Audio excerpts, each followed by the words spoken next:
সশরীরে উপস্থিত হয়ে ভোটার হবার প্রক্রিয়া সম্পন্ন করলেন তারেক রহমান। ওসমান হাদির কবর জিয়ারত করে দোয়া মোনাজাত।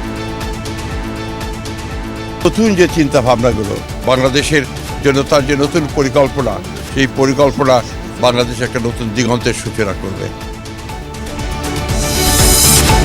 চট্টগ্রামের ৩ আসনে বিএনপির প্রার্থী বদল, গণ অধিকার পরিষদ ছেড়ে ধানের শীষের হয়ে লড়বেন রাশেদ খান।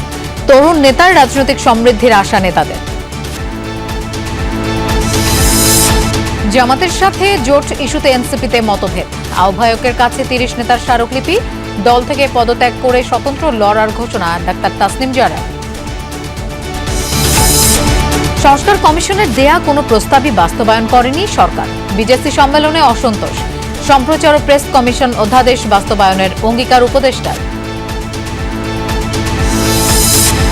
কেরানীগঞ্জে বিস্ফোরণে উড়ে গেল মাদ্রাসার কক্ষ। নারী শিশু সহ আহত ৪। জড়িত থাকার অভিযোগে ৩ জনকে আটক করেছে পুলিশ।